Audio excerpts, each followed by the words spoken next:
Hello, Amy. Hey Claire, how are you? Good. Thank you so much for chatting with me today. I'm super excited to talk with you. Oh yeah, Um, good to connect. Thanks for having when did we first met? Well, I don't know when we first met in person. What I don't know. It's been like 8 years since we've known each other online or something, though, right? It's been a while. a long time. Yeah, I was talking to my husband this morning. I think wasn't it Bliston that we met the first time? Oh, that might be right. Like 2009 or something. Liston. Wow. Yeah. Well, actually, let's see. I went first time to Bliston in 2010. Okay, so it must have been that year. I was going to Bliston a bunch in those days Yeah. when it was Yes. still around. Um, Yes. so I just want to read your bio, just a quick paragraph, just for folks who kind of don't know and already love you. Amy Lyn Andrews started a hobby blog, a gazillion blog years ago, which is 2004, and quickly surprised her non-technical self when she discovered that she enjoyed the technical aspects of blogging a lot more than the writing part. After 6 years and many desperate questions from other non-technical types, she began teaching others how to blog in plain English. She's married with 4 kids and the author of an ebook on time management, which is called Tell Your Time. You can visit her online home at amylynandrews.com. And I mean, Amy, I have learned so many things about blogging on your site over the years. It's crazy. But I would say that aside from just the blogging tips, it's the newsletter, which you're now, I mean, what, issue 100 and something, almost 2 years in or something, which is a weekly newsletter you do, but the newsletter or the use letter, I don't know how to pronounce it, that is so, so valuable. And there's always really fun stuff in it too. I think it's just such an awesome model. Oh, thank you. Yeah, I really enjoyed putting it together. It's awesome. So today I just want to talk with you a bit kind of about productivity basically, which is something that, you wrote this ebook how many years ago did you write Tell Your Time? I published it October of 2010. Okay, so it's been a while. And since Yep. that time, it's kind of the ebook that a lot of bloggers and folks in the online space sort of point to when they want to talk about scheduling or time management and how to sort of think about your time better. So I'm just really excited to talk about it because it's a really great resource. It's not something that it takes, people 10 years to slog through. It's something that's very manageable. You can read it in an hour or two and really be able to kind of think about the concepts and then employ them pretty quickly. So, yeah. I guess to start though, do you think you could share a little bit more kind of about your background with folks about particularly as it may relate to sort of productivity and this idea? Sure. Well, I've always sort of had a natural bent toward organization or efficiency, that type of thing. I flirt with minimalism, as we were talking before. That's a great So line. I flirt with minimalism. really, that was growing up. I was always wired that way. And then in 2010, I was working as a virtual assistant and helping one of my clients, actually Crystal from Money Saving Mom. I was helping her try to figure out her schedule and just she had tons. She always has tons going on, but she especially had tons going on then. And we one day were talking about how she could eliminate a lot of the craziness that, things she was trying to keep track of. So I just pounded out an email one day about time management and how it works in my brain, how I think through it, and emailed it off to her. I think the response, if I'm remembering correctly, was something like, "Oh my goodness, light bulbs are going off in my head." And she's like, "You should definitely put this into ebook form." And at the time I was like, I don't know, but she convinced me, so I did. And then that's when I published it. That was 2010. And then from then, people have asked me about productivity and stuff. So it's something that I enjoy and generally struggle with myself as I go along. Definitely not something I've mastered. But I mean, I think that's the best, right? I mean, oftentimes the best teachers are the ones that it doesn't necessarily come supernaturally. It's someone who has to really push hard to make it work. And then through that pushing is able to develop basically a system. So when you pounded out that email to Crystal Payne that ended up becoming the ebook, was it a surprise to you, or did you already know at that time, this is something I've started to become good at or started to develop really great systems around? What was surprising to me was that she thought light bulbs were going off in her brain. Like that was her experience was the surprise to me, because you know how it is when you do something and you've sort of always done it, and you would just assume that everybody else kind of has that same thing. Like, oh, this can't be earth shattering, but I guess I'll send it to her anyway. And honestly, before I sent the email, I was a little bit worried that I was going to offend her, because I'm thinking, wow, she's built this huge online empire even back then. You know, it was huge. And here's my little contribution. I hope that I don't insult her. So her response, I was like, oh, wow. You know, it was one of the first things I think online that made me think, you know, everybody has something to offer, and something that really comes naturally for me may not come naturally for the next person. And, you know, the beauty is finding that thing and, you know, and sharing it with others. I love that. So something that's interesting about, well, there are many interesting aspects of the book. I mean, I love productivity, and just so it's, you know, it's like reading, it's like eating cake for me, basically. Yeah. But so the subtitle is so it's Tell Your Time is the name of the book, but then the subtitle is How to Manage Your Schedule So You Can Live Free. And I think that to most people probably seems contradictory. I mean, it's a book about scheduling your time, right? So really, do we really live free? I don't know. Are we all sort of free range chickens? Like, what's the deal there? That seems really contradictory. I think that's a great question. I'm just going to set this down over here because my fan went on, and not sure if it's picking up in the mic. Yeah, that's a great question. For me, the way I see freedom in this instance is breathing room, right? So you can have a schedule that's chaotic and frantic. I've certainly been there. Like, you're trying to spin all the plates, and plates are crashing. And so you're going through life kind of out of breath. And when you think the opposite of that, I think space, breathing room, the ability to really control your schedule so that you can move through your weeks, move through your months, years, whatever, and not feel overwhelmed, versus feeling, you know, constantly trying to, as though you're barely keeping your head above water, or you know, trying to keep your feet under you. So to me, I don't think they're contradictory at all, because there's peace and stability in order. And when we have order in our lives, and we have the sense that we can control this, and it's okay, we know what's coming next, I think it really gives a feeling of, you know, even if there are some boundaries out there to work within. So walk us through, I guess, can you get into sort of specifics? Walk us through the system, you know, for folks who haven't read Tell Your Time. So what is this about? Okay, so the system is really just 4 steps. And the first step is, well, I should back up and say, sometimes I feel like a lot of time management advice revolves around your tasks. It's very task oriented. And to me, this misses the whole idea that, you know, happiness in life is about relationships and figuring out who the people are around us that really matter, and making sure that those types of things don't fall through the cracks. So instead of just diving into, hey, these are the tasks you have to do, let's figure out how to do them efficiently, I took a step back and I said, the first thing I think we should all do is talk about our roles. Like, what are the roles we each play in life? So for me, that might be a parent and a spouse. Some people might be a student, or you might be an employer or an online business owner. I mean, it goes on and on. There's so many roles that you could be, and it's going to be different for everybody, of course. But the first step is identifying those roles. And then the second step, which I call the plan step, just a side note, these 4, I was coming up with P words. They're not ideal, but anyway, first step was purpose.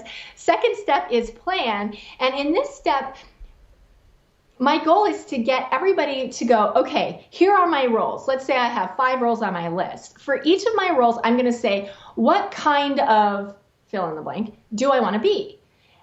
And so I'll give you an example, like for myself. Okay, so one of my roles is a parent, and I would ask myself, what kind of parent do I want to be? Well, if I stop to think about it, I think, you know, I want to be a parent that is present. I want to be a parent that's supportive and encouraging and helpful, that type of thing. So I come up with a list of characteristics. Like, this is how I want people to remember me as a parent.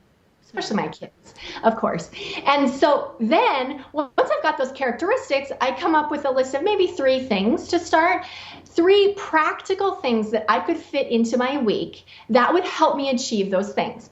So I may say, okay, I want to be a really present parent. You know what? Then I'm going to make meals together as a family a priority. Okay. And I want to make reading stories to my kids before bedtime a priority. And so coming up with those practical things helps you then to move into the 3rd stage, which is what I call plan.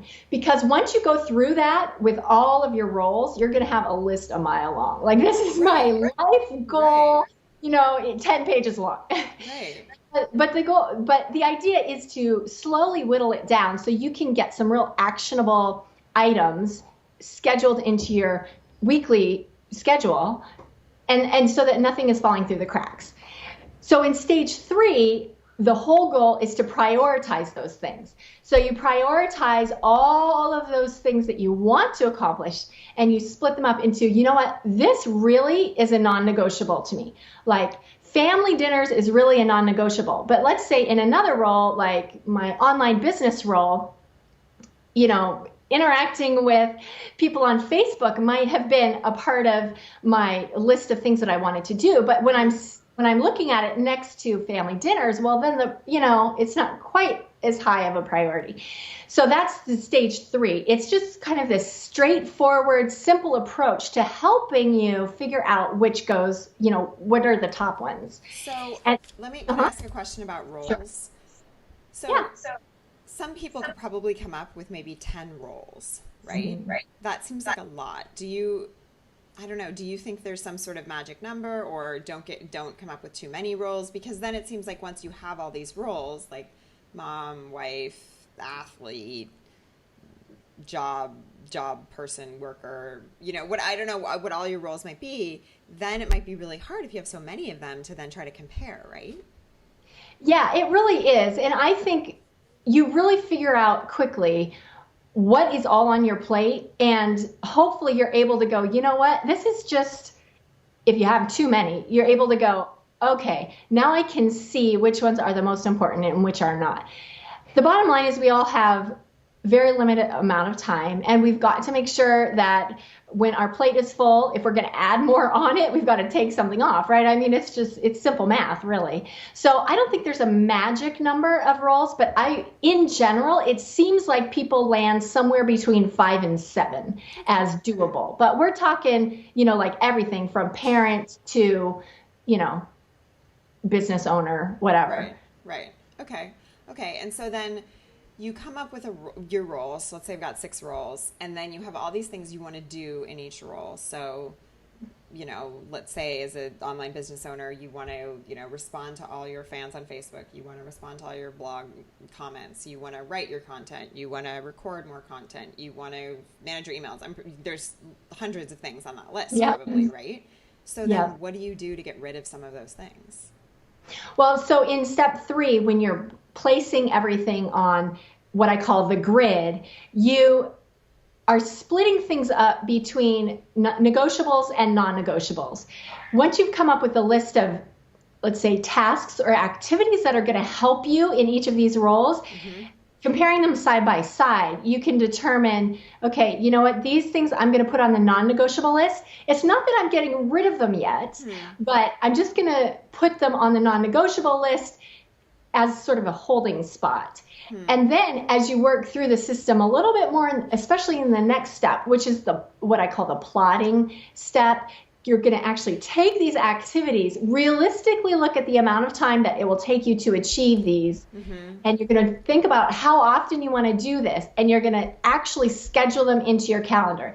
So you're going to say, I'm going to read aloud to my children for a half an hour every night. I'm going to actually put that in my calendar so it's there. And as you work through your priorities and you've got the non-negotiables on there, then you can start looking at the negotiables and determine which ones you're going to fit in if they fit.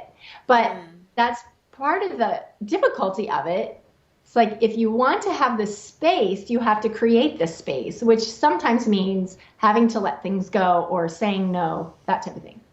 Okay, so go through, just review the 4 steps again, just so that I have it right. Sure. Okay, so the first step is what I call purpose. This is where you're just going to write down your roles. Then in the next step is what I call plan. And this is where, okay, you're answering 2 questions really. First, what kind of blank do I want to be? And the blank is going to be filled in with each of your roles. Then you're going to, so that's kind of gives you your general idea. This is what I'm striving for. Then you're going to answer the question in step 2. What can I do to be that type of blank? And then that will give you, and I recommend coming up with maybe 2 or 3 to start. And those are going to be the actionable steps that you can take. So I want to be a present parent. And one of the actionable ways that I can do that is to schedule read aloud time every night, right? Right. So then in the 3rd stage, like you say, you're going to be totally overwhelmed with all of the things you want to do. Sure. And the 3rd step will help you figure out what really is negotiable and what is really non-negotiable of those things, of the actions you want to take. And then in the last step, you're going to plot those tasks on your calendar. I do it on a weekly basis. So you're essentially creating your ideal week. Of course, it's not always that way, but these are the habits that I want to have, to meet the goals that I have for all of these roles in life. Okay, so you just said something interesting. You said, you're creating your ideal week, but it's not always that way, right? I mean, you have 4 kids, so I'm sure whatever you plot on your week before your week starts is not exactly what happens by the end of the week, right? True, yeah. So how do you manage that? Well, one of the things that I think is so important is to plot on your calendar what I call cushion. And this is time in your schedule that allows you to have a little bit of give. So you're right. If I have a child who gets sick, and guess what? Thursday, my kids go to school 2 days a week, and Thursdays is one of the days they're all at school, and so I have uninterrupted work time. Well, if somebody gets sick and it's a Thursday, suddenly things are all switched up, right? So if you have cushion scheduled in your week, then you know that you're not going to lose it completely. It's not like, oh my goodness, there's nowhere to squeeze anything in. So on Saturday, for example, I have quite a bit of cushion. So if somebody's sick on Thursday, then there's, I know that I can deal with cushion on Saturday. And so you include the weekend days as part of your weekly plan? I do. Because remember, all of your roles are covering all kinds of things. Totally. So you're not just your business owner self, for example, but you're also your parent, also a parent, or you're also a student, or whatever it might be. You might be an employee. You might be a student going to school during the week, but working on the weekends. Right. So because all of your roles are all mixed in there, it'll encompass your weekly schedule will encompass your whole week. So do you get family buy-in on the schedule, or is it something that you really do personally? Like, how do you manage the fact that you have a family in terms of the schedule? Yeah, I think it's mostly in my head, in the sense that, okay, this is how, knowing where everybody's at and what all the responsibilities are, et cetera. This is kind of the way that I think our week as a family would work well. So in that sense, it's probably in my head first, but then I talk to my husband, and the 2 of us, then we sit down and we talk about what we're going to do each week. And does this work for you? Does this work for you? So, and then we're talking about work schedules, because our work schedules are quite flexible, or have been until recently. He started a full-time job, so that has changed things around. Every season we go through it again. So it seems like, I find, at least in my own life, about at least 2 to 3 times a year, we have a new season that forces us to sometimes switch up the schedule completely.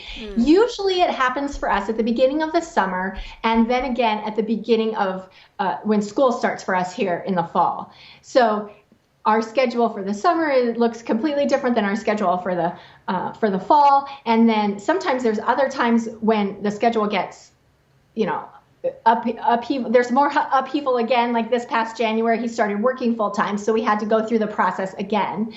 But the family buys in, and I think I've noticed for my kids too that they appreciate having in their head what to expect. I think it's super helpful. And so practically or maybe tactically, I'm not sure which is the word, where do you do this? Is this in Google Calendar? Is this on paper? Where do you do it?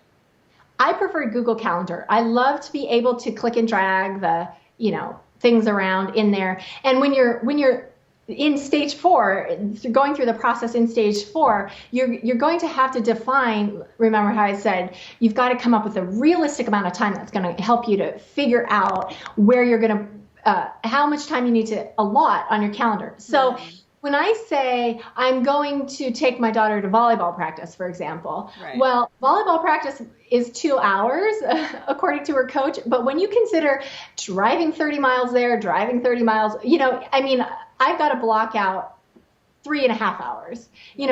It really forces you to think seriously about how much time does this take? Because isn't that a common problem? We totally underestimate the time that it takes us to accomplish a task. And then that's when the stress, at least for me, that's when the stress starts rolling in, because I'm like, well, I'm not done. So in Google Calendar, it's definitely the easiest because you can block out that amount of time and then you can click and drag it around and drop it where you need it. So one of the things that I saw a lot when I was working in Silicon Valley, and I definitely struggled with this for a long, long time, and I still struggle with it occasionally, is, people sometimes understand this idea of batching activities. So they might say, oh, I want to do, put most of my meetings on Tuesday and Wednesday, or most of my phone calls on Tuesday and Wednesday, say. But then those days are completely packed, and you've got meetings back to back.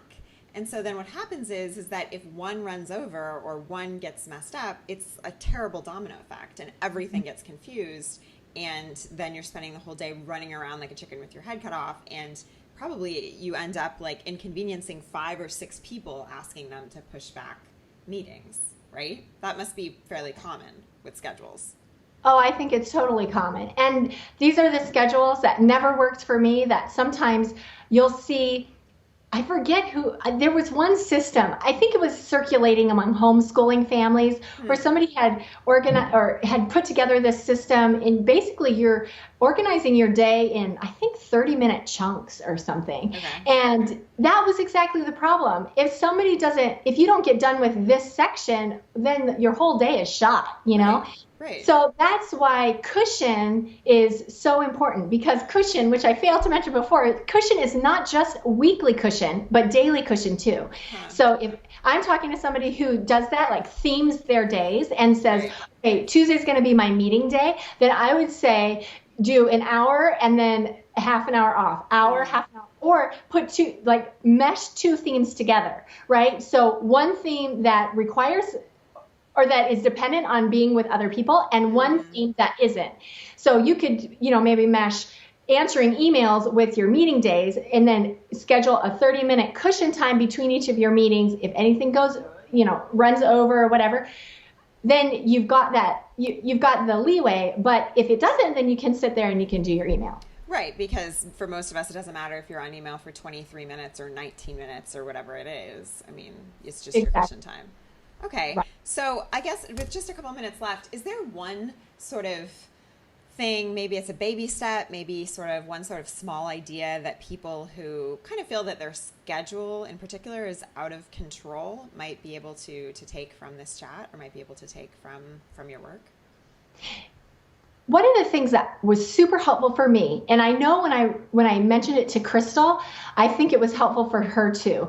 And this was one of the things that I was especially apprehensive about mentioning to her, because as you know, she blogs about money management and that type of thing. But the concept of thinking about your time as you think about money, is so helpful. So she talks about using the envelope system. Once you spend your money in an envelope, it's gone, right? And to me, time should be treated the same way, except time should even have more priority, I think, because money you can earn back. Your envelope will be replenished next month or whatever, but that's not the way it is with time. So the average person has about 1,000 minutes a day of being awake. This is assuming, 8 hours of sleep. So when you think about 1,000 minutes, that's not a lot of minutes in a day, but as you spend them, those minutes are gone and you will never see those minutes again. So for me, keeping that in my mind, in fact, I've thought about posting a poster right above my desk, 1,000, because it's so easy to get on Facebook and suddenly 20 minutes are gone and you're like, man, you just spent 20 time bucks right there, Yeah, or on Monday nights when The Bachelor's on, man, I spent 100 minutes, right? Just like that, right? Right. And how does this fit into my roles? I don't know. Wow. I love that, thinking of time like you think about money. So this is awesome, Amy. Where can people find you again? You can go to my website, amylynandrews.com, and all of my stuff is there. It's sort of my hub. Perfect. Well, thank you so much. I really, really appreciate it. It was great to talk. Yeah, you too, Claire. Thanks for having me.